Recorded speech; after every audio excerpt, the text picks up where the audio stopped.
Hello, everybody, and welcome to our first CRE Chat, hosted by Resolution Real Estate.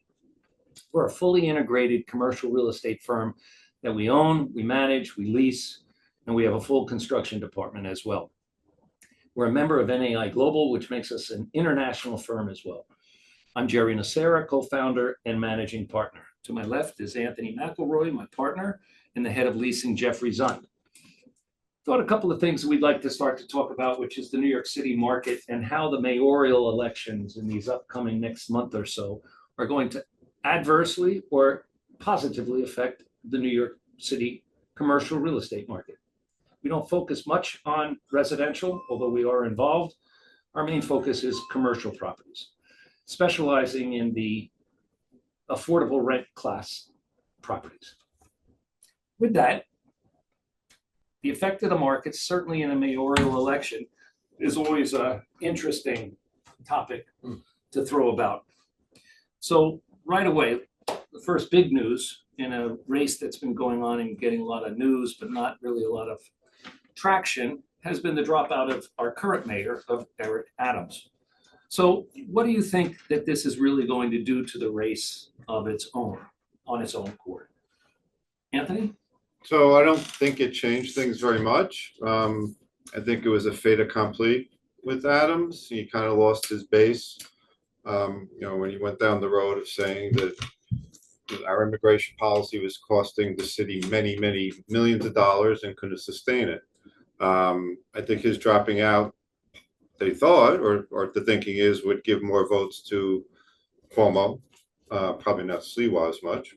But I don't see that happening either. So I don't know that it affects it that much. I feel like, Mr. Mamdani has such a huge lead as it is, and his base is energized and they're out there. And, look, he's got great talking points. His platform, if you go on his website, first thing he says is New York is too expensive. Can't disagree. We all have children that live in the city looking for apartments, and it's very expensive. He wants to lower costs and make life easier. It's great. Point is, how do you get there? So, and we'll talk a little bit more about that. But going back to Eric dropping Sure. out, because we've not seen, as you said in the polls, a noticeable uptick for either Cuomo or Curtis. I think Curtis's reputation might have something to do with that as a quality of a candidate. Jeff, what do you think about Well, that? it's funny you mentioned polls. If you're a poll follower, you pay attention to some of them. One of them, which was done about a week ago, was the New York Times Siena post, which showed that if given the choice between Cuomo and Mamdani, what would Adams supporters do if they had to make a choice of those two? And overwhelmingly, the support was thrown to Cuomo. However, even if all of Adams supporters went to Cuomo, there wouldn't be enough to make a difference, a noticeable difference. I think because of the fact, I think they show that Mamdani's running at least 14 to 21 points ahead, and Adams has been polling at less than 10%. However, I think if Sliwa dropped out, that would make a difference. I think we would have more supporters from Sliwa heading towards the Cuomo camp than they would to the Mamdani camp. Well, I wonder, are any of these candidates qualified to be mayors, good mayors for New York? They're all qualified. Well, I mean, we've had qualified to be a good mayor. We've had good mayors. We've had bad mayors. I mean, one thing, being in this city and working in certainly the real estate industry all these years, we've seen the city get through various mayors, and we survive. Good mayor is a relative term. Well, good for us, commercial real estate guys. I would think, from their platforms, it would seem to me that Cuomo would probably be the one candidate that is, let's say, certainly more business friendly, more business forward, and I think would have more of the ability to work with the commercial real estate industry and businesses in general to help grow that. I think perhaps companies that are out of the city right now, who are maybe looking to come in, because let's face it, our economy, our base is growing here in the city between AI, technology, legal, financial, we're growing right now. All the numbers seem to indicate that. If there are firms that are looking to come into New York right now, I think that someone like Cuomo, who is more of a centrist and more business friendly, would give people more confidence to move their facilities to the city and try that. I think, Sliwa and Mamdani may be a little controversial. I think it'll take time to see what the results are, and it'll take a little time. But if you ask me today, of the three of them anyway, it would have to be, probably Cuomo, just from a sheer business perspective. And why did Adams take so long, Anthony, to drop out of the race? He was the mayor. I mean, I think he thought he had enough backing. Probably thought he was doing a reasonable job. I think we all think he did a reasonable job, quite honestly. It's just. So was Adams a good mayor in your opinion? I thought he was fine. Yeah, I think he targeted certain things that needed to be targeted. Crime, for example. He focused on the right things for the most part. Look, I think what gets lost in this a lot is, any mayor has to deal with the city council. And they have to deal with the state, Hochul, and what she'll let people do as far as taxing, right? That all has to get approval. Things you want to change, as far as zoning and housing and all that. So it goes to a city council and there are 35 committees. But he's a young person's mayor, right? His appeal is very strong with a young group. He doesn't have a lot of experience on running, quite frankly, any organization, right? Yep. So when we see him in recent news talking about a need for a plan B, if he can't get through, right?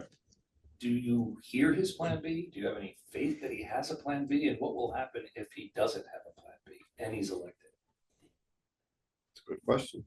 And you're right, he has been talking already about a plan B, because is he going to be able to pass tax increases, right? Is he going to get that done? Where's the money going to come from for, free buses and things of that nature? Tax the rich. Tax the rich, that has to be approved. Right, so he may get hamstrung. So going back to what we do, Jeff, right? Yeah. You start taxing the rich more to fund these very honorable social programs that you're talking about. Do they stay? Well, so the problem, I think the foundational problem with socialism, at least in Mamdani's version of it, is that he's not looking to equalize the economy in New York. He's looking to bring not looking to bring the people most needy up. He's looking to punish the people at the top. And I think, for the most part, people will not react to that very well. There will be a segment of the population, particularly the $1 million per year earners and over, that may think about moving out of the city, that may think about moving their businesses out of the city. However, if you take another look at this, look at what Jamie Dimon's doing with JP Morgan at this point. They're cobbling together a 6 million square foot campus around Grand Central. And Citadel is combining with Root and Vornado RXR is building, right? On Park Avenue. There's a waiting list to get into One Vanderbilt, right? There's commitment. You can't rent There's space business in Hudson commitment Yards for less than $150, $180 a square foot. So, perhaps at the really high end, you may not see the effect as much. I think it's somewhere in that upper middle class that you're going to see the fallout, that people are going to be impacted more so. The ultra rich will deal with it at some level. It's the people that are, the working class wealthy people in New York that make a good living. And if they live, somewhere else, they'd be very, very wealthy. But here in New York, they're perhaps just getting by. Yeah. I think that's what you'll see. Again, I think he's probably, and his plans are what they are, freezing rent stabilized apartments. Okay, sounds great. I don't think that solves the housing shortage or, the high rents everybody's paying. I mean, if anything, it's just counterintuitive. It's just the opposite. My opinion, it is counterintuitive. And again, you're looking at, I think in that regard, you're hurting real estate people. We don't do residential that much, but, we've seen, and we have, product, we're trying to sell a building in Brooklyn right now, residential Brooklyn. And it's just not happening. Nobody is going to buy or invest in residential in Manhattan if you're freezing my rents for 3-4 years. How do you even underwrite a deal if you don't know what's going to be the outcome. Is it are the rents be frozen? Right. Will there be more stabilization? What's going to happen? And that's something we talk about all the time. Again, having been in the real estate industry for way too many years. The real estate industry feeds this city. It's, the real estate related taxes were $37 billion last year. It's approximately, I have a note here, it's a huge percentage of the revenue that the city takes in, right? So, and those taxes have actually gone up over the last 4 years, going through a crisis that we had with COVID, where owners were strapped and had to negotiate with tenants and businesses were struggling.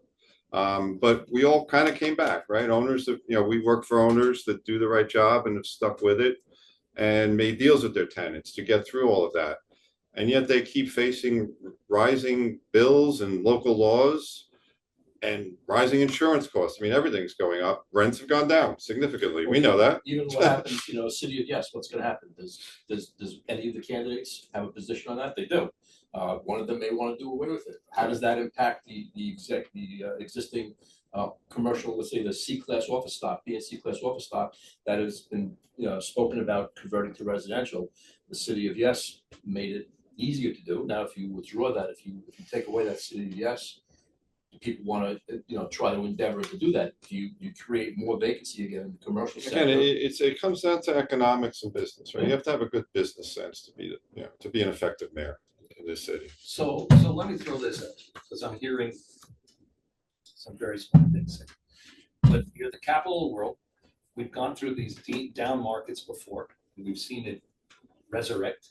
It depends on how long the market's down and what. I disagree with you, Anthony, a little bit.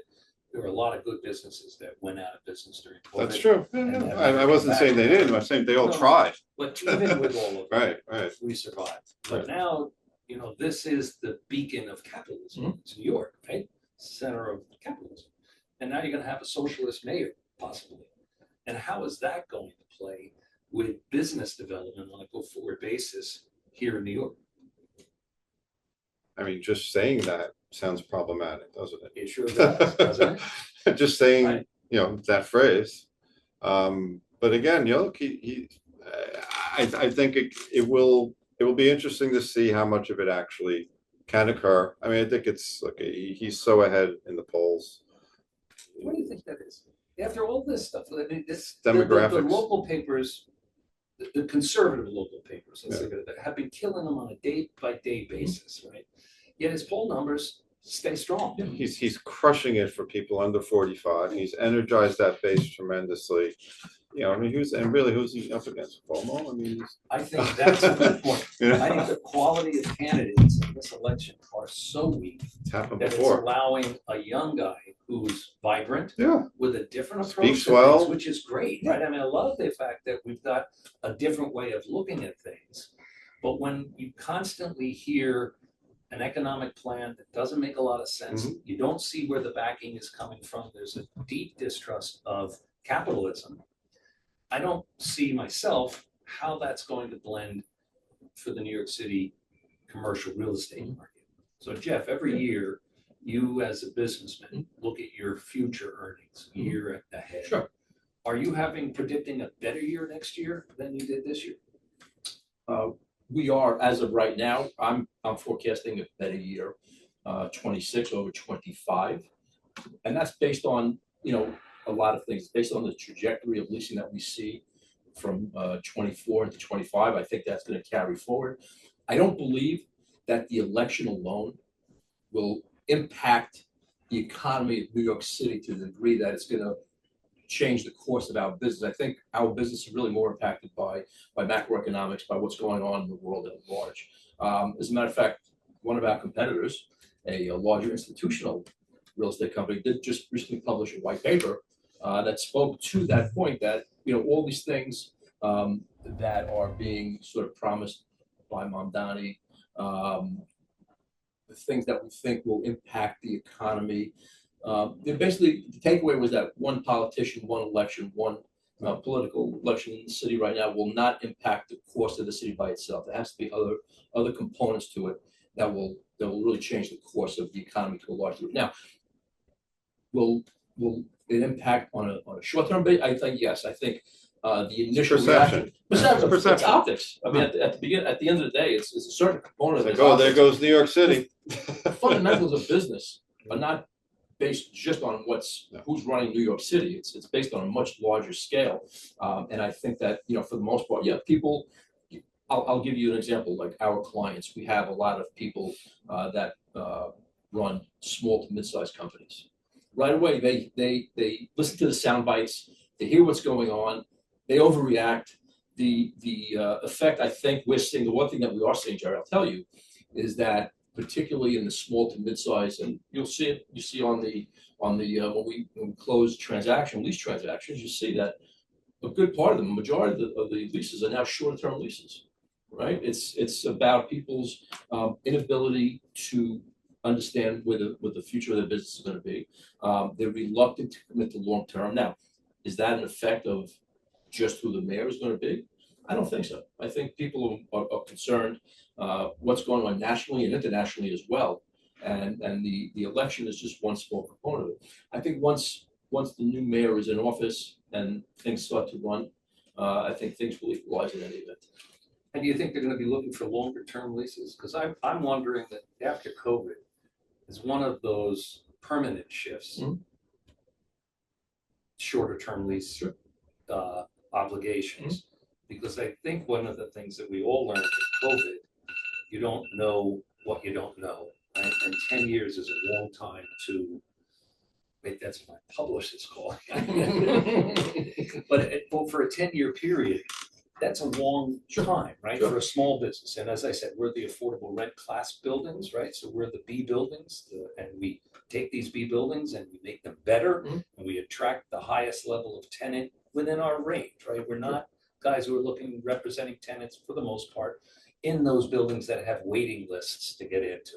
Although we do plenty of business with those buildings, that's not our core. Our core is the guys who are sitting there saying, I don't care who mayor is, I got to make a certain amount of sales each year. I got to make sure I'm making money over year. And I don't know other than 2 years or 3 years down the road. And usually the reason you're committing for a 10-year term, as my understanding is, you want to get into today's market rate, lock into an inflation hedge, and be done with it for 10 years. But that bit a lot of people hard in the downturn, both through the virus and then the bad economy. So I don't know if we're going to see longer term leases, much more than 5 being de rigueur until we get into a whole other phase, which may be after the next mayor is done, right? 4 or 5 years out. How do you feel about that, Anthony? Yeah, I would agree. I think it's a new paradigm, as they say, especially as, work from home is kind of taken over. I mean, you see people back in the office, obviously, our office is fully staffed and we like that, right?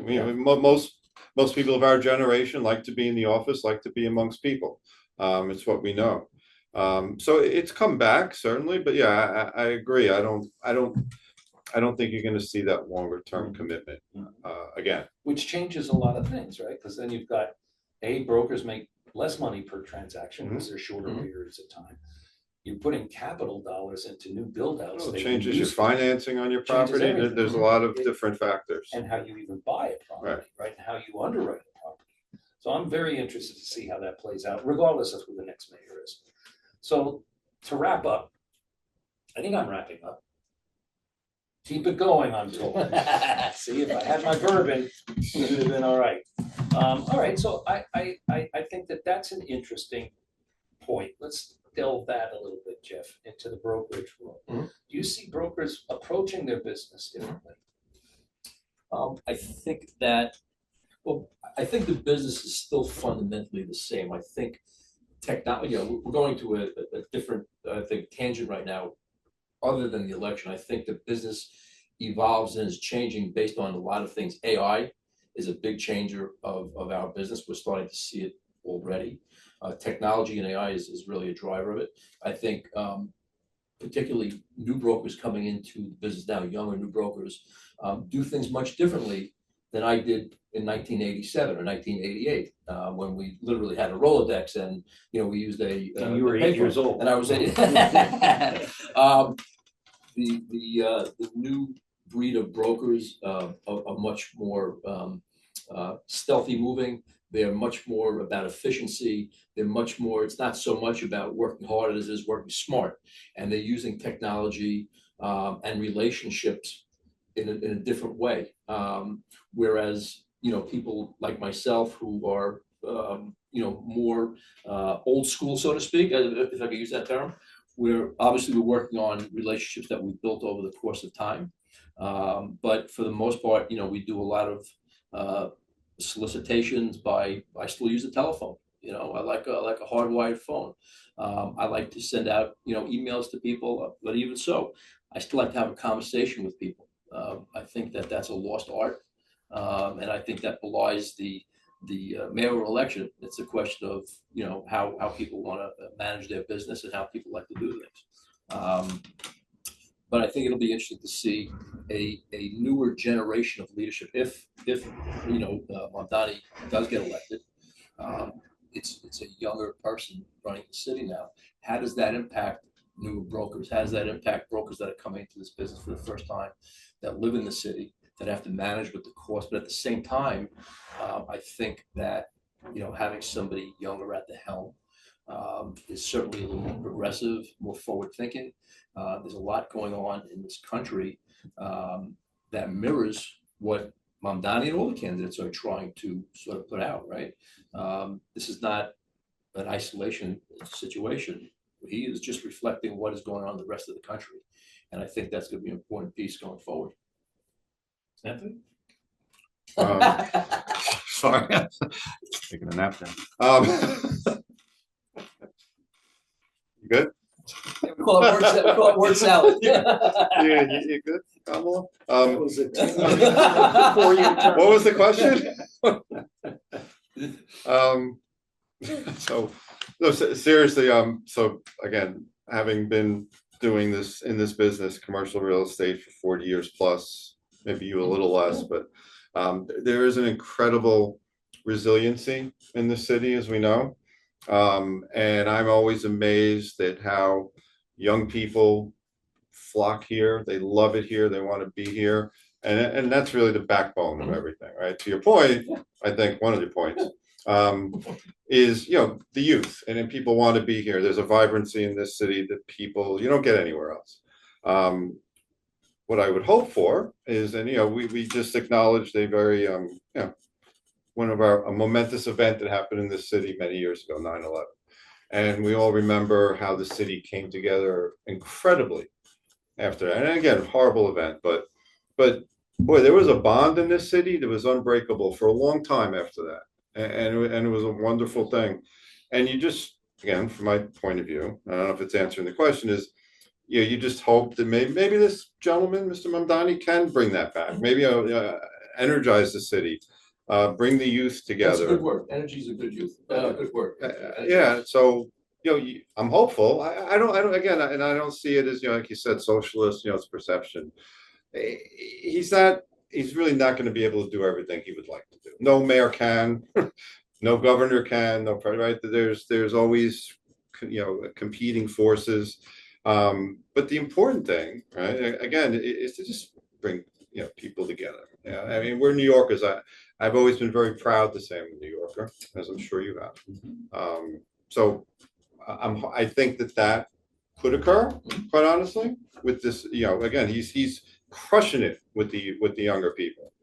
All right, have at it. I think also if you have at it. If you look at, I mean, from my opinion, and I'm more a peer of Andrew Cuomo and Curtis Sliwa, but I think when young people look at their messages, I see it as sort of dated, older person. When I see Mayor Cuomo speaking, or even Sliwa, who was a little younger, I think, maybe to say, but it just seems like a dated, older message. When you, to your point, energy. When you hear Mamdani speak, regardless of your position on him, he's energetic, he's lively, he's exciting, he brings some charisma, some excitement to the campaign, and it's very much like the national. What do you think, Jerry? Just to challenge that, didn't we have that with Adams when he started? He was younger. He brought energy. It was going to uplift the city. We were getting rid of de Blasio, Mhm. which was a bad 8 years, Right. or at the end of it, it was an apparent bad 8 years. And yet it took him a year to flame out. Mhm. Why would we think this is anything different? Well, I think, as you mentioned, coming out of de Blasio, there was a sort of sea change, and people were looking forward to something new, something different that would improve From on- what though? from the de Blasio administration. The Whether it was socialism of de well, not the Blasio. social, but let's say the quality of life issues that may have occurred, and his version of socialism. Look, if you look at, I mean, Is Mondani not just de Blasio on steroids? well, somebody referred to the Blasio 2.0.